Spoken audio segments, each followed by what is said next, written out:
Senador, bom dia. Muito bom dia, Magno. É um prazer estar novamente com o senhor. A gente de vez em quando a gente se encontra pelo território de Maricá. Quero agradecer em nome do PT a presença do senhor e a disponibilidade do senhor, não só nesse momento, mas quando o senhor também, na última campanha, teve também com o Igor, debatendo sobre a questão da moeda social e da renda básica que a gente tinha como proposta em Macaé. Infelizmente, a gente não conseguiu levar as eleições, mas colocou dentro da sociedade de Macaé uma discussão muito importante, que é a renda básica de cidadania, e que a gente continua defendendo isso aqui, não só para Macaé, mas para toda a região, Rio das Ostras, e como discussão nacional que o senhor faz.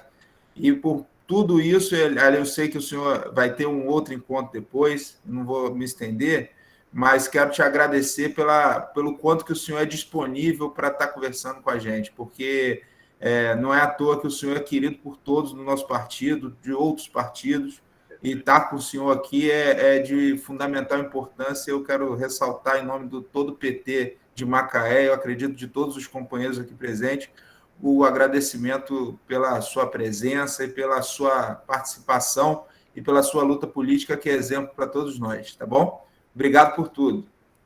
Muito obrigado, presidente Magno Amado, também ao Paulo Henrique Dantas, por suas palavras. Cumprimento a muitos dos que eu estou vendo aqui: Zéldo Reis, Anderson Figueiredo, Maria Clara, Edilza Serrão, Fernando Campos, Rafael Couto, Carlos Pereira, Fabiano Emerick, Paulo Rinaldo Barros, Paulo Leandro Schroeder e Kelly Goetzke e o Biratã Lacerda são os que estou vendo aqui na minha tela, e eu sei que há mais pessoas que estão presentes, e agradeço muito esse convite de vocês, e espero que, quem sabe, em 2022, passada esta pandemia que tem feito tanto mal ao Brasil,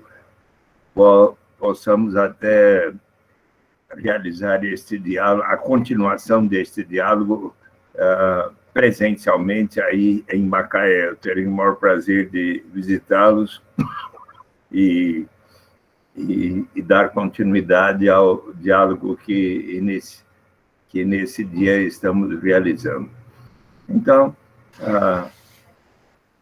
aqui estão presentes também muitos jovens e pessoas que estão interessadas na história do Partido dos Trabalhadores, onde eu participei da fundação em 10 de fevereiro de 1980. Eu era deputado estadual, e pela interação que tive com os movimentos sociais, com os metalúrgicos de São Bernardo, com os professores lixeiros e tantos que entraram em greve, a defesa dos direitos humanos, a preocupação, por exemplo, com menores na fundação, na FEBEM, que que sofriam maltratos, ir até lá conversar, chamar na Assembleia Legislativa os responsáveis, e por todos os inúmeros episódios. Quando chegou o segundo semestre de 1979, eu e mais 5 deputados estaduais eleitos pelo PT, pelo MDB, em 1978, fomos convidados a participar da fundação do PT, e eu, então, que tinha sempre como propósito a construção de um Brasil justo, mais igualitário, fraterno, solidário, a defesa da ética, da transparência e a transformação da sociedade brasileira por meios democráticos, e, sobretudo, para enfatizar a importância de passarmos a ter eleições livres e diretas para prefeito, governador, presidente da República, e todas as lutas que abraçamos. Eu ingressei no PT com Irma Passoni, João Batista Breda, Marco Aurélio Ribeiro, Serginho Santos, Geraldinho Siqueira, nós 6 participamos lá no Colégio Sion da fundação do Partido dos Trabalhadores, junto com Lula, Jacob Ittar, Olívio Dutra, Paul Singer, e Sérgio Buarque de Holanda, e Mário Schemberg, e tantas pessoas, intelectuais, líderes sindicais, e abracei a causa. Fui eleito em 82 deputado federal pelo PT na primeira bancada. Depois, em 85, escolheram-me para ser candidato a prefeito, quando Jânio Quadros venceu. Em 86, a governador, quando Horácio Quércia venceu. E voltei a ser professor tempo integral na Fundação Getúlio Vargas, na Escola de Administração de Empresas de São Paulo, onde eu estudei, e fiz concurso para ser professor de economia em 1996, e então,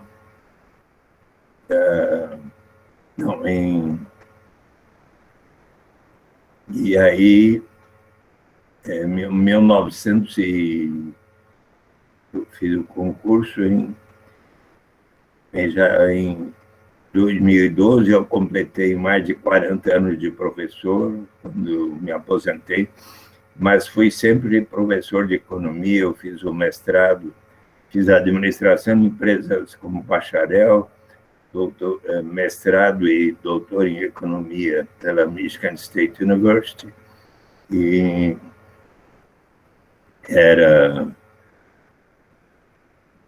então, em 88, eu fui convidado a ser vereador, fui eleito 201 mil votos, 5 vezes mais que o segundo lugar. Daí elegeram-me presidente da Câmara, por colocar em prática lá a transparência em tempo real. É a melhor maneira de prevenir irregularidades. Aí, quando chegou 90, o Lula e outros, e o PT me disseram: olha, você está muito bem na opinião pública, seja nosso candidato ao Senado. Eu fui eleito senador em 90, em 98, em 2006, completei 24 anos como senador, e já no primeiro ano, em abril de 91, eu apresentei uma primeira proposta de garantia de renda mínima através de um imposto de renda negativo. Toda pessoa adulta, se não recebesse ao menos 45 mil cruzeiros da época, que eram 2 salários mínimos e pouco, passaria a ter o direito de receber 50% da diferença entre aquele patamar e o nível de renda da pessoa. A proposta foi aprovada no Senado, recebeu o parecer entusiasta do Maurício, do líder do PDT à época, senador Maurício Correia, e chegou a ser aprovado em 16 de dezembro de 91, só 4 abstenções, todos os partidos votaram a favor, praticamente todos, 81 senadores, e foi para a Câmara dos Deputados, recebeu parecer favorável, entusiasta, de Germano Rigoto, do PMDB, que depois foi governador do Rio Grande do Sul. E eis que, em agosto daquele ano, quando Walter Barelli, que era coordenador do governo paralelo de Lula, que havia perdido a eleição para Fernando Collor de Mello, em 89, ele convidou cerca de 50 economistas para um diálogo em Belo Horizonte, onde eu e Antônio Maria da Silveira, que havia me ajudado a formular a proposta da garantia de uma renda mínima, explicamos. E ali, nesse encontro de economistas simpatizantes do PT, O professor José Márcio Camargo, da PUC do Rio de Janeiro, ponderou que será bom instituirmos a garantia de uma renda, mas relacionando as oportunidades de educação, porque um dos maiores problemas brasileiros é um número tão grande de famílias que, não tendo como dar de comer em casa para suas crianças, resolvem colocá-las para trabalharem muito precocemente, aos 7, 8, 9, 10 anos de idade. Se nós provermos a garantia de uma renda para as famílias carentes, desde que as crianças estejam indo à escola, iremos colaborar para cortar um dos principais elos do círculo vicioso da pobreza. E então ele escreveu sobre isso na Folha de São Paulo em 91 e 93, e eis que, de 94 para 95, o então governador eleito pelo PT, Cristóvão Buarque, no Distrito Federal, e o prefeito de Campinas, José Roberto Magalhães Teixeira, do PSTB, ambos iniciaram programas de garantia de renda mínima associados à educação naquela direção. E isso teve uma boa repercussão. Ribeirão Preto, Piracicaba, Belo Horizonte, Belém, Mundo Novo, Caxias do Sul, dezenas de municípios por todo o Brasil passaram a seguir aquele exemplo, e no Congresso Nacional surgiram 3 propostas de lei no Senado, 3 na Câmara dos Deputados, e o tema passou a ser objeto de atenção nacionalmente. Veio ao Brasil Felipe Vampares, o professor pioneiro, filósofo e economista, que tem inúmeros livros, dentre os quais esse aqui, Renda Básica, uma proposta radical para uma sociedade livre e economia sã, de Felipe Vampares e Annick van der Borch, que tem o meu prefácio, que eu recomendo a todos. Então, ele veio falar aqui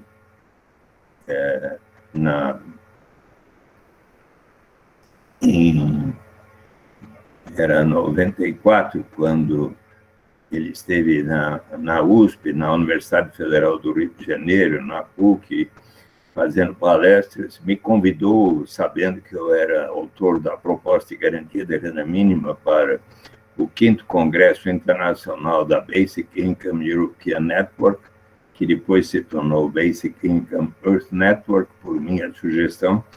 E em 96 ele esteve novamente no Brasil, e eu o convidei para ter uma audiência com o presidente Fernando Henrique Cardoso, que o recebeu junto com o Paulo Renato Souza, ministro da Educação. Felipe Vampares explicou ao presidente: olha, o ideal será um dia chegarmos à renda básica universal, mas iniciar a garantia de uma renda relacionando as oportunidades de educação constitui um investimento em capital humano. E então o presidente Fernando Henrique Cardoso deu sinal verde para que o Congresso Nacional aprovasse a lei a Lei 9.533, pela qual a União financiaria todos os municípios que adotassem em 50% dos gastos projetos naquela direção de renda mínima associados à educação. E no primeiro ano, 20% de menor renda per capita, até que no 5º ano todos os municípios passassem a ter aquele financiamento. Acontece que, dado o sucesso da proposição, quando chegou no 4º ano, em 2001, o presidente baixou medida provisória, logo aceita por todos os partidos, por mim também, pela qual a União financiaria 100% dos municípios que adotassem programas de renda mínima associados à educação, que passaram a ter o nome de Bolsa Escola, conforme Cristóvão Buarque havia batizado. Depois veio o Bolsa Alimentação, relacionando as vacinas das crianças até 6 anos, o cartão Também veio o auxílio gás, que era R$ 50 que era R$ 15 por mês para se comprar o gás para as famílias carentes. Daí foi eleito o presidente Lula em 2002, que lançou o programa Fome Zero. Eu estive presente em Guaribas e Acauã, quando o ministro do Combate à Fome, de José Graziano da Silva, lançou o programa Cartão Alimentação, R$ 50 por mês, para aquelas famílias que, sendo pobres, poderiam gastar apenas em alimentos. Mas, quando chegou outubro de 2003, o presidente Lula, mediante a recomendação da sua equipe, criou o programa Bolsa Família, de tal maneira que aqueles 4 programas e ainda o programa de erradicação do trabalho infantil passaram a ser unificados no programa mais racional, Bolsa Família, que já em dezembro de 2003 tinha 3,5 milhões de famílias inscritas, e quando chegou em 2014 e 15, tinha mais de 14,2 milhões famílias, e o programa Bolsa Família, que provia as famílias que tinham crianças e adolescentes desde que frequentando a escola, e que as crianças até 6 anos recebessem todas as vacinas, de acordo com o calendário do Ministério da Saúde, passariam a ter uma contribuição, e de tal maneira que, em dezembro de tal maneira que houve uma diminuição tanto dos indicadores de desigualdade, também dos indicadores de pobreza extrema, para todos os anos de 2003, 4, 5, até 2014, 15, mas, entretanto, infelizmente, de 2016, com a recessão, desemprego maior e não ajuste dos valores do Bolsa Família, aquela tendência de declínio da pobreza absoluta e da fome que a própria ONU, em 2014, 15, disse que estavam no Brasil já sendo zerada, mas, infelizmente, nesses últimos 6 anos, essa tendência de promover maior igualdade e erradicação da pobreza não se acentuou. Mais e mais, eu, estudando este tema e interagindo com os que passaram a defender a garantia de uma renda básica, eu fiquei persuadido de que era uma proposta ainda melhor.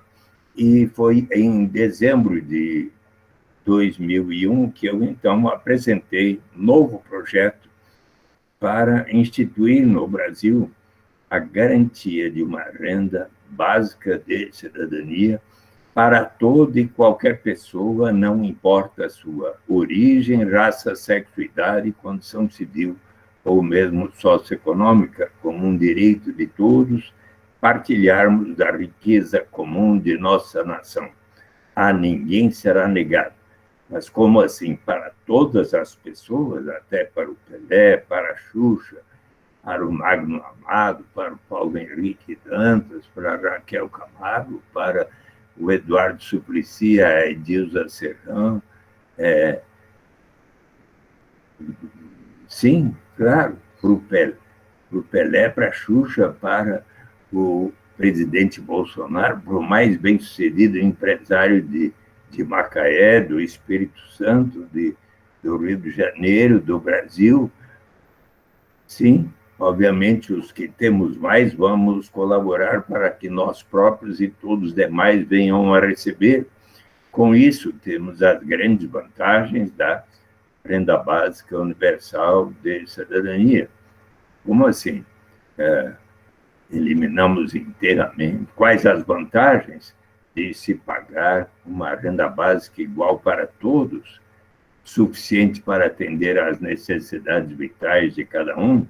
Primeiro, eliminamos inteiramente qualquer burocracia envolvida em se ter que saber quanto cada pessoa ganhou no mercado formal, na carteira de trabalho assinada ou em qualquer atividade que façamos. Se uma mãe toma conta das crianças da vizinha, recebe um trocado no dia seguinte, não é preciso declarar.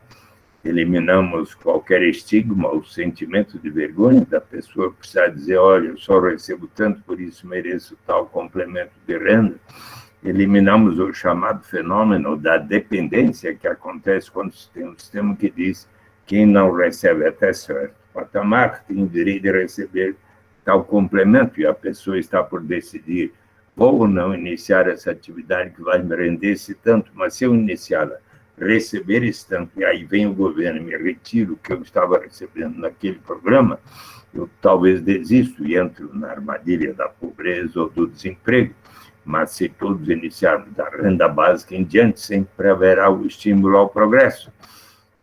Mas será que não vai estimular a ociosidade? O que é que vamos fazer com aquelas pessoas que têm uma tendência inarredável à vagabundagem? Será mesmo? Pensemos um pouco em nós, seres humanos, todos nós, mulheres e homens, amamos realizar uma série de atividades, mesmo sem remuneração no mercado. Então,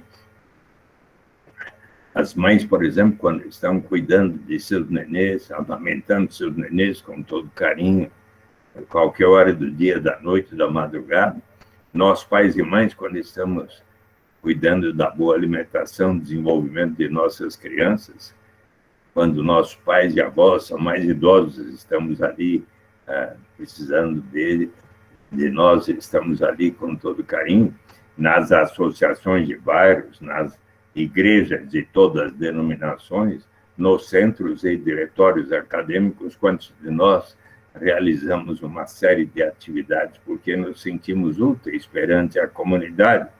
A Constituição brasileira assegura o direito à propriedade privada, o que significa que aquela pessoa que detém a propriedade de uma fábrica, de um banco, de uma propriedade imobiliária, de um restaurante, de um hotel, propriedades imobiliárias, esta pessoa tem o direito de receber os rendimentos do capital na forma de lucros, juros, aluguéis. E eu lhes pergunto, por acaso, a nossa Constituição exige que para receber lucros, juros e aluguéis, esta pessoa precisa comprovar que esteja trabalhando, que suas crianças e adolescentes estejam indo à escola? Não. Então, se asseguramos aos mais ricos o direito de receber aqueles rendimentos do capital sem aquelas condicionalidades, por que não estendermos a todos, ricos e pobres, o direito de todos participarmos, pelo menos um pouco, da riqueza comum de nossa nação, ainda mais tendo em vista alguns aspectos da nossa história? O fato, por exemplo, de, por mais de 3 séculos, milhões de pessoas foram arrancadas de sua terra natal na África para virem colaborar para o enriquecimento de tantas famílias sem que lhes fosse pago qualquer remuneração, que não fosse viver numa senzala e receberem uma alimentação que fazia com que os escravos tivessem uma expectativa de vida pouco superior a 30 anos de idade. Desde então, não tomamos todas as providências para corrigir os efeitos de mais de 3 séculos de escravidão. Mas qual é a principal vantagem da renda básica de cidadania? É do ponto de vista da dignidade, da liberdade do ser humano, do ponto de vista de que nos fala o grande economista laureado com o Prêmio Nobel, Amartya Sen, de que desenvolvimento, se for para valer, deve significar maior grau de liberdade real para todos. Ele conta que quando ele era menino, seu pai era um ótimo professor e ele morava numa boa casa em Dhaka, né, em Bangladesh. E eis que, certo dia, ele estava brincando no jardim de sua casa, quando, de repente, entrou um homem correndo, pedindo socorro, havia sido esfaqueado nas costas. E ele, então, ele chamou por seu pai, que logo veio, e acompanhou seu pai, levando aquele homem, Kader-Mia, para o hospital. No caminho, ele disse, bem que minha mulher tinha me avisado para não vir aqui a este lugar tão perigoso, caracterizado por lutas étnicas, mas eu não tive outra alternativa, senão de aqui encontrar um trabalho que pudesse dar o sustento da minha família. E acontece que, ao chegarem no hospital, Kader-Mia, aquele trabalhador, teve uma forte hemorragia e veio a falecer. E então conclui Amartya Sen, tipicamente este homem não tinha liberdade real, precisou colocar a sua saúde e vida em risco para conseguir um trabalho que pudesse dar o sustento da sua família. E eis que é neste sentido, pois, para aquela mãe que, às vezes, em Macaé ou aqui em São Paulo, no Parque da Luz, não tendo como dar de comer em casa para suas crianças, para sua avó, resolve vender o seu corpo, ou para aquele rapaz que vocês conhecem, que, não tendo como auxiliar no orçamento da sua família, resolve se tornar o aviãozinho da quadrilha de narcotraficantes, como personagem, por exemplo, dos Racionais MCs, do Mano Brown, o Homem na Estrada, que recomeça a sua vida, a sua dignidade, a sua liberdade que foi perdida, subtraída, quer mostrar a si mesmo que realmente mudou, que se recuperou, quer viver em paz e dizer ao crime nunca mais. Pois bem, para esta pessoa, para aquela mãe, o dia que houver para si, cada membro da sua família, uma renda básica suficiente para atender às suas necessidades vitais, a pessoa vai ganhar o direito de dizer, não, agora eu não preciso aceitar essa única alternativa que me surge pela frente, mas que vai ferir a minha dignidade, colocar minha saúde e vida em risco. Eu agora posso aguardar um tempo, quem sabe fazer um curso numa instituição de ensino aqui em Macaé, até que surja uma oportunidade mais de acordo com a minha vocação. Por esta razão, minhas queridas, meus queridos, que a renda básica de cidadania vai elevar o grau de dignidade e liberdade real para todos. Então, e essa ideia, essa proposta tem os seus fundamentos ao longo da história, não é? E, então, acho que é importante que nós conheçamos um pouco os seus fundamentos, não é? Em 520 a.C., o mestre Confúcio, no livro das explicações e das respostas, observou que a incerteza ainda é pior do que a pobreza, e pode alguém sair de casa senão pela porta?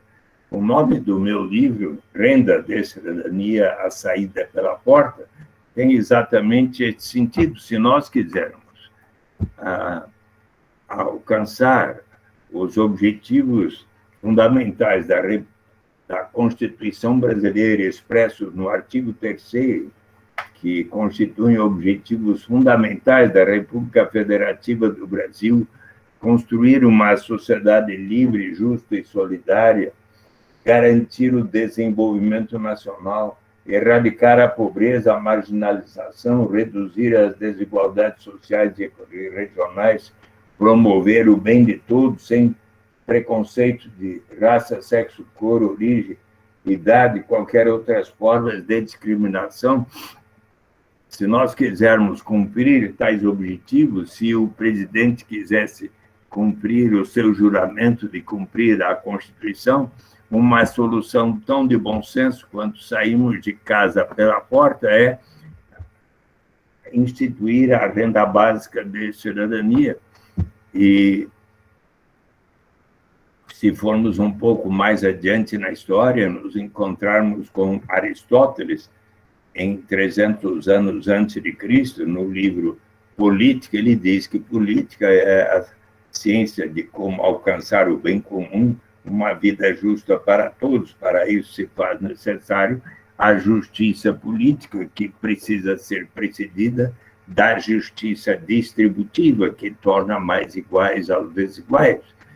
Se nós formos verificar qual é a palavra no Antigo Testamento mais citada, 513 vezes, é tzedakah, me ensinou o rabino Henry Sobel, quando eu dialogava com ele sobre esse tema, que significa justiça na sociedade, justiça social.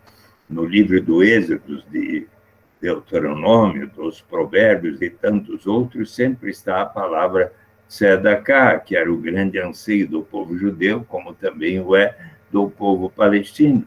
No Novo Testamento, nos Atos dos Apóstolos, está que eles venderam todos os seus bens, passaram a viver em comunidade e, de tal forma, a prover a cada um de acordo com as suas necessidades. Se formos ver as parábolas de Jesus, como as do Senhor da Vinha, ele diz que o Senhor da Vinha contratou inúmeros trabalhadores ao longo da jornada, na primeira, na segunda, até a última hora do dia. Com cada um, combinou aquilo que ambos consideravam justo. Ao final do dia, ele começou o pagamento pelo último que ali havia chegado. Quando pagou ao primeiro, este lhe perguntou: mas como assim?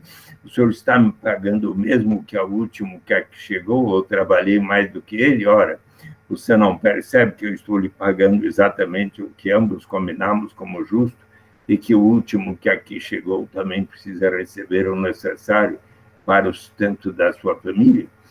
E se nós formos ver o São Paulo, na segunda epístola aos Coríntios, ele diz que todos nós deveremos sempre seguir o exemplo de Jesus, que, sendo tão poderoso, resolveu se solidarizar e viver dentre os mais pobres, de tal maneira que, conforme está escrito, para que haja justiça, para que haja igualdade, toda aquela pessoa que teve uma safra abundante não tenha de mais, toda aquela pessoa que teve uma safra pequena não tenha de menos. Também podemos seguir um pouco mais adiante na história. Vocês sabem que quando aqui o presidente da República fez aquela reunião com os seus ministros, que foi gravada para todo o Brasil conhecer, a certa altura ele disse que queria distribuir armas para todo o povo brasileiro, e eu fiquei assustado. E pensei comigo mesmo: esse homem precisa aprender uma lição. Quando ele disse que precisava ficar 2 semanas isolado lá no Palácio do Alvorada, eu falei: quem sabe ele tenha tempo de ler um livro.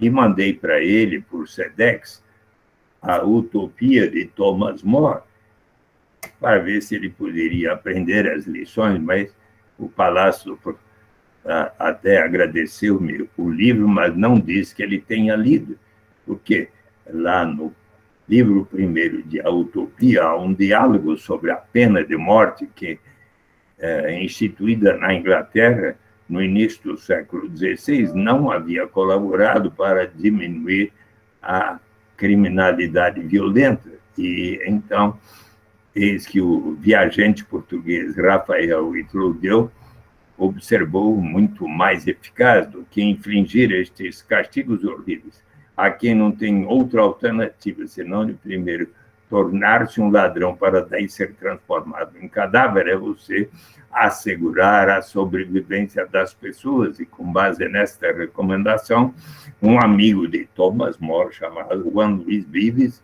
escreveu para o prefeito da cidade flamenga de Bruges, na Bélgica, um tratado de subvenção aos pobres, onde, pela primeira vez, propõe a garantia de renda aos habitantes de Bruges. Por esta razão, Thomas More é considerado um dos pensadores da história que também fundamentou o direito à renda básica.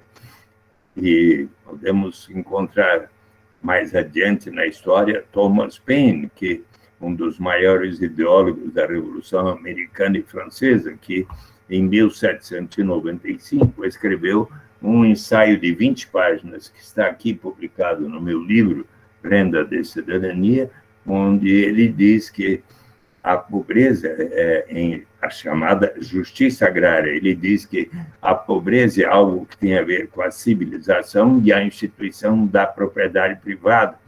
Ali na América, quando ele havia estado antes da independência, não havia enxergado tamanha destituição de pobreza. Por que razão? Porque lá a propriedade era comum dentre os índios, mas ele considerava de bom senso que uma pessoa que cultive a terra, realize benfeitorias na terra, possa usufruir do seu trabalho na sua propriedade, mas era o seu plano que toda pessoa que assim o fizesse devesse destinar uma parcela de seu rendimento para um fundo que a todos pertenceria, e deste fundo, uma vez acumulado, se pagaria a cada pessoa residente naquele país tanto um capital básico quanto uma renda básica, como um direito inalienável de todos participarem da riqueza comum de nossa nação.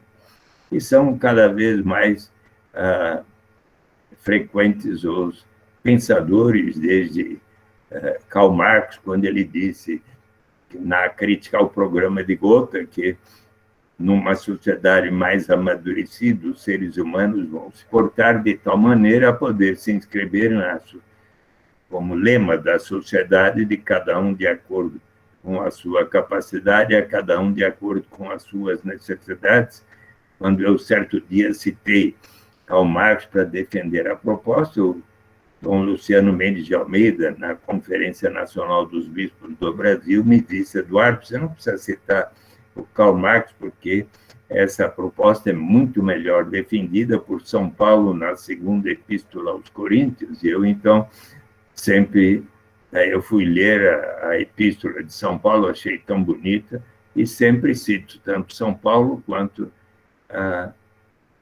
Karl Marx, mas, dentre outros grandes defensores da garantia de uma renda para todos, está aquele que, em Causa ou Fraternidade, para onde é que nós vamos daqui para frente, diz que agora estava na hora de adotar a garantia de uma renda para todos como meio mais eficaz de erradicar a pobreza. Este livro de 1967, eu estou me referindo a um amigo de vocês que também é um grande inspirador de todos nós, e quando nos Estados Unidos da América se completaram os 100 anos da abolição da escravidão, ele fez um dos mais belos discursos da história da humanidade, que acho que todos vocês conhecem tão bem, mas eu aqui vou lhes recordar. Eu trouxe esse amigo aqui para lhes dar um abraço. Posso convidá-los para dar um abraço aqui? Aqui está Martin Luther King Jr. Ele, quando se completaram os 100 anos da abolição da escravidão, ele disse: nós viemos aqui para recordar um momento tão importante da história, quando, felizmente, se acabou, quando o presidente Abraham Lincoln assinou o fim da escravidão. Só que, passados 100 anos da abolição da escravidão, infelizmente, para nós negros, ainda não se assegura os direitos fundamentais para todas as pessoas, como aos brancos. Então, nós viemos aqui para dizer que é necessário uma transformação urgente. Não podemos mais tomar do cálice chá do gradualismo, daqueles que dizem que as mudanças vão acontecer com o tempo, porque se elas não ocorrerem imediatamente, a América vai viver um novo verão abrasador. Mas também não vamos aceitar tomar do cálice do veneno, do ódio, da guerra e da vingança. Vamos sempre confrontar a força física com a força da alma. E para daí, então, ele falar do I have a dream, eu tenho um sonho. Eu tenho um sonho de que um dia, nos morros vermelhos da Geórgia, os filhos de ex-escravos, os filhos de ex-donos de escravos, serão capazes de se sentarem na mesa da fraternidade. Acho que é isso que nós, do Partido dos Trabalhadores, queremos muito. E é por isso que eu tanto acredito, estou pedindo a Deus para que eu completei 80 anos, dia 21 de junho, sabe? Então, estou pedindo a Deus para que me dê saúde suficiente. Eu faço minha ginástica, aula de ginástica 3 vezes por semana, para ver se consigo ter a boa saúde para ver implementada a renda básica de cidadania. E eu gostaria de lhes dizer, quem sabe em Macaé, vocês possam seguir o exemplo, como lá em Maricá, que tem, claro, Macaé também tem, como Maricá, o benefício de royalties do pré-sal. Então, quem sabe vocês possam se tornar pioneiros na instituição da renda básica de cidadania. Mas eu gostaria de lhe dizer, o presidente Lula, em 21 de junho, dia do meu aniversário, fez uma gravação comigo de 1h10, me deu um presente na qual falamos a respeito da renda básica, de todas essas coisas, e eu disse que eu quero muito colaborar para a eleição dele, percorrendo o Brasil, Macaé e tudo, se nos convidarem, para dizer que nesse novo mandato do presidente Lula, se ele for eleito em 2022, ele vai abraçar essa causa para, de fato, implementar no Brasil o direito de toda e qualquer pessoa, não importa a sua origem, raça, sexo, idade, condição civil ou socioeconômica, como um direito à cidadania. Então, eu gostaria de me colocar à disposição de vocês, que eu tenho até 8h30 para... depois eu vou ter um outro compromisso, para responder as suas perguntas e se me permite, qual é aquele chefe de Estado no planeta Terra que tanto tem conclamado para que os chefes de Estado e todas as nações venham a instituir os instrumentos de política econômica que possam significar a realização da justiça, para que então possa haver a paz dentro de cada país e dentre os países. Qual é esse chefe de Estado, por favor? Papa Francisco. Quem que falou? O Zé de Reis? Isso. E você já leu o último livro dele? Não, o último não, mas li todas essas encíclicas que ele escreveu antes, desde que assumiu. Inclusive a que ele referendou do João Paulo II, que era do Bento XVI, que tinha escrito, e ele referendou. Muito bem, Zé. Mas e quem é que já leu o último livro dele? Não li. Eu posso recomendar a você, está aqui, ó.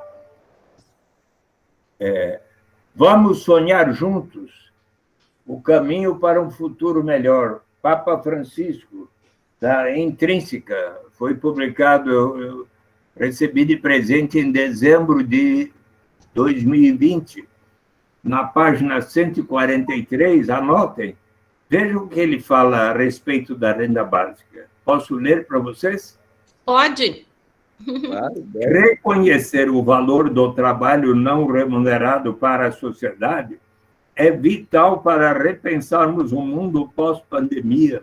Por isso, acredito que seja a hora de explorar conceitos como de renda básica universal, também conhecido como imposto de renda negativo, um pagamento fixo incondicional a todos os cidadãos que poderia ser distribuído através do sistema tributário. A renda básica universal poderia redefinir as relações no mercado laboral, garantindo às pessoas a dignidade de rejeitar condições de trabalho que as aprisionam na pobreza. Daria aos indivíduos a segurança básica de que precisam, eliminando o estigma do seguro-desemprego e facilitaria a mudança de um trabalho para outro, como cada vez os imperativos tecnológicos no mundo trabalhista exigem. Políticas como essa também podem ajudar as pessoas a combinar tempo dedicado a trabalho remunerado com tempo para a comunidade.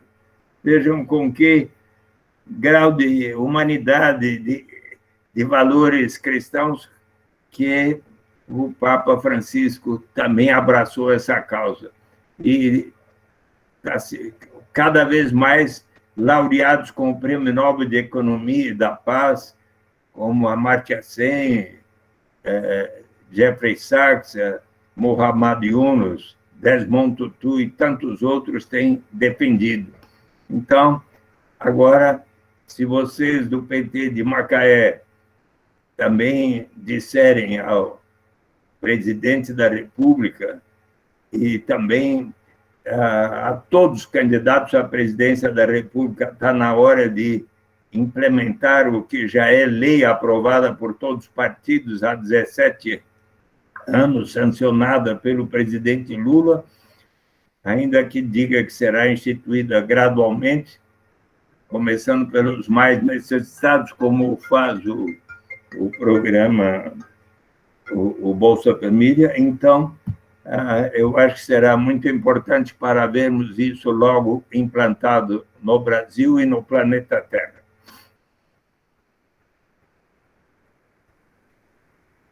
Olha, muito bem, Paulo Henrique e Magno Amado, estou à disposição de vocês. Olha, assim, a gente fica até meio sem palavras, né? Mas eu sei que o senhor está com o horário apertado, né? Mas tem umas perguntas aqui, então vou procurar fazer elas no bloco. Pode ser? Vamos lá. Eu tenho um pessoal aqui também que é dos companheiros de um movimento Renda para Todos, que quer muito também conversar com o senhor até posteriormente. O Magno, ele faz uma pergunta sobre a questão, o nosso Magno Amado, ele pergunta sobre como que o senhor enxerga, né? Eu vou resumir, tá, Magno? A renda básica, né, de cidadania como papel indutor da economia nacional para combater a desigualdade. Né? Então, as perguntas elas vão na linha da renda básica, né, com foco na renda básica. Teve um rapaz aqui que perguntou, essa aqui é boa também, tá? Então, de que forma a renda básica interfere na economia nacional? A Edilsa está perguntando de que maneira a transferência de renda básica vai poder ser injetada no pós-Bolsonaro, ou seja, no governo do presidente Lula em 2023, né? E o Paulo Rinaldo pergunta qual é a diferença de renda mínima para a renda básica. Deu para pegar, senador? Falei assim. Sim. Deu? Primeiro... E, por último, o companheiro, a última pergunta que eu vou fazer, Paulo, aqui, tá? Porque ele está com o horário apertado, que o Paulo ele é representante do Movimento Renda para Todos aqui na região, e ele quer muito ter a honra da sua presença no encontro nacional que eles vão fazer, né, com representantes de 18 estados. Várias dessas pessoas que estão aqui de outros estados são desse movimento e eles querem conversar com o senhor posteriormente. Com o maior prazer, eu aceito essa proposta de diálogo com o movimento Renda para Todos.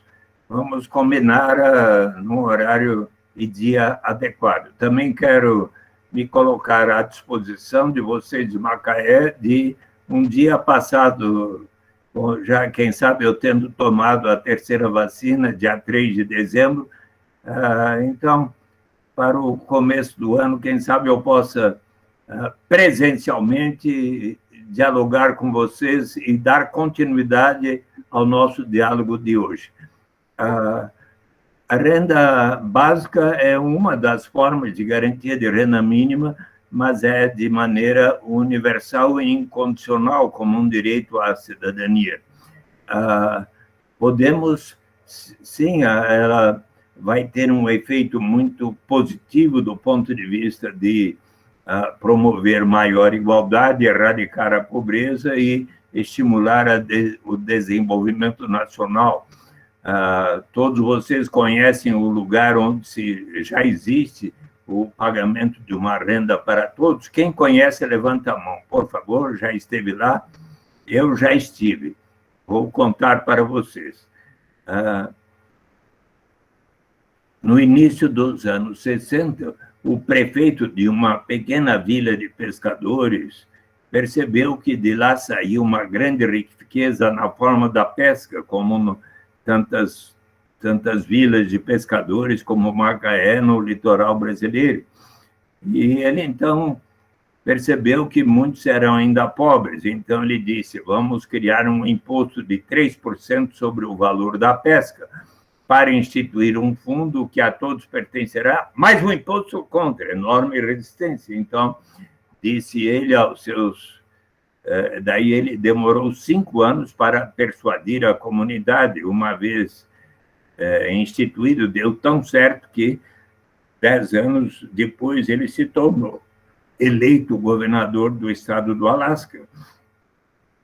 E acontece que o Alasca, tal como nós, na camada pré-sal e perto de Macaé, na Baía de Prudhoe, eles encontraram enorme reserva petrolífera. Então, o governador Jay Hammond, em 1976, disse aos seus concidadãos, 300 mil na época, hoje 750 mil, nós precisamos pensar não apenas na geração presente, mas na vindoura, pois o petróleo não é renovável.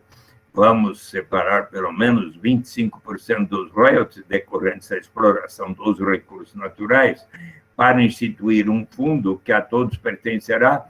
E ele quis que todos debatessem e votassem. 76 mil disseram sim, 38 mil não, 2-1 venceu. E aqueles recursos passaram, então, a ser investidos em títulos de renda fixa, ações de empresas do Alasca, contribuindo para diversificar a sua economia, dos Estados Unidos, internacionais, inclusive Petrobras, Bradesco, Itaú, Vale do Rio Doce, Banco do Brasil, 200 empresas brasileiras. Podem conferir no site do Fundo Permanente do Alasca, empreendimentos imobiliários. O fundo passou de $1 bilhão no início dos anos 80 para hoje 80 bilhões de dólares, e aí aconteceu que, desde os anos 80, vamos supor que você, Magno Amado, estivesse residindo no Alasca entre 1º de janeiro e 31 de março, você teria preenchido um formulário de uma página só, sou Magno Amado, resido em tal lugar, se eu viajei no ano passado, tal qual motivo, estou aqui de volta. Responde por suas crianças até 18 anos de idade, por elas recebe, igual para todos, trabalham em tal lugar, em tal instituição, não precisa dizer qual a sua remuneração, nem seu patrimônio acumulado. Poucas perguntas adicionais, 2 pessoas que lhe conhecem, testemunha essa declaração é verdadeira. Se você assim tivesse procedido lá no Alasca desde o início dos anos 80, teria recebido primeiro 300, depois 400, 500. Em 2008, quando o preço do petróleo foi lá para cima, foram 3.200 e tantos dólares por pessoa. No ano passado, cerca de $1.000 por pessoa, pelo direito de todos partilharem da riqueza comum do Estado. Consequência, 1980, Alasca, o mais desigual dos 50 estados norte-americanos. Hoje, Alasca, junto com Utah, ambos com um coeficiente de 0,42, são os 2 estados mais igualitários dos Estados Unidos, e constitui suicídio político para qualquer liderança propor o fim desse sistema. E há outros exemplos, como Macau, que desde 2008 vem pagando uma receita, parte dos recursos advindos dos cassinos, dos hotéis, dos restaurantes e tudo. Macau recebe 30 milhões de turistas por ano, e lá, no ano passado, por exemplo, cada um recebeu 10 mil patacas, cerca de 1.200 e tantos, 700 mil habitantes permanentes de Macau.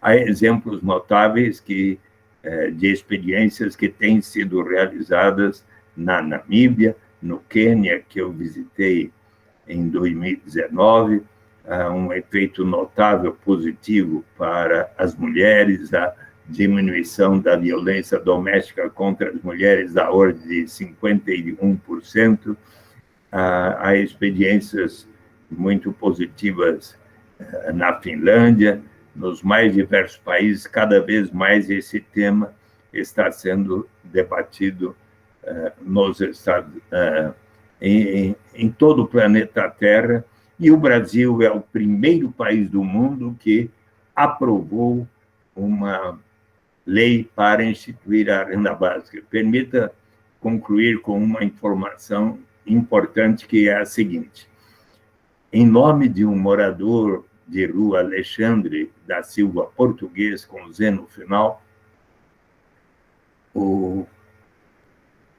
a Defensoria Pública do Rio Grande do Sul, esse homem é epilético, 51 anos, recebe o Bolsa Família, impetrou o mandado. A Defensoria Pública do Rio Grande do Sul impetrou o mandado de injunção junto ao Supremo Tribunal Federal, pela qual o governo Bolsonaro, o governo federal, precisará regulamentar a lei que institui a renda básica de cidadania a partir de 2022, começando a pagar a renda básica para todos os que estejam em condição de pobreza extrema e pobreza absoluta. E isto foi aprovado como decisão do Supremo Tribunal Federal em 26 de abril último. Então, nós precisamos insistir com o governo atual, e bem como o governo eleito no ano que vem, que está na hora de aplicar a renda básica de cidadania. Tá bem? Obrigado, senador. Aqui mandaram vários abraços aqui para o senhor. Um abraço especial aqui é do nosso companheiro Igor Sardinha, que faz parte da direção estadual do PT, aqui do Rio. Mandou um abraço carinhoso para o senhor. Eu sei, o senhor está com o horário, né, no limite, né? Certo. Tá? Então, assim, gente, o Suplicy já se comprometeu a continuar essa conversa no outro momento, não é isso, Sam? Eu vou, assim, falar aqui, porque o pessoal do Renda para Todos está pedindo, então eu vou passar o seu contato, Magno, e aí depois você conversa com o Paulo para ver essa questão do convite ao Suplicy feito aqui. E, assim, se o senhor quiser fazer as considerações finais, então, para eu liberar o senhor para seu compromisso aí. O dia que houver uma renda básica de cidadania nas 3 Américas, nós não precisaremos mais da existência de qualquer muro que venha a separar as nossas fronteiras, como o muro que o Trump lá gastou 50 bilhões de dólares, poderia ter posto isso num fundo, como o Fundo Permanente do Alasca, convidar todos os países das 3 Américas para instituir uma renda básica. Um dia nós vamos ver isso como uma realidade. O dia que houver a instituição da renda básica, nós estaremos mais próximos de realizar aquilo que os povos do mundo saíram às ruas para pedir que acabasse com as guerras do Vietnã e do Iraque. E quem sabe nós possamos, então, hoje, para continuar mais tarde um dia em Macaé, presencialmente, concluir com uma canção que os povos do mundo cantaram para acabar com as guerras, tá bem? E ter a paz. As pessoas cantam junto comigo, tá bom? How many roads must a man walk down before you may call him a man? And how many seas must the white dove sail before she slips in the sand? And how many times must the cannonballs fly before they are forever banned? The end And so, my friend, is is blowing in the wind. The end When so is blowing the wind. Eu vou completar de cantar na próxima vez aí com vocês, tá bom? Um grande abraço, felicidades. Um beijão, um abração aqui. Obrigado. Tchau. Abraço. Obrigado. Gente. Assim, ficou aqui um grupo de amigos. Alguém quer fazer alguma colocação? Eu vou parar só a gravação, né, para a gente poder depois disponibilizar ela, não ficar muito longa. E se alguém quiser, né, fazer alguma colocação, algum comentário, as inscrições estão abertas. Infelizmente, sem a participação do senador, mas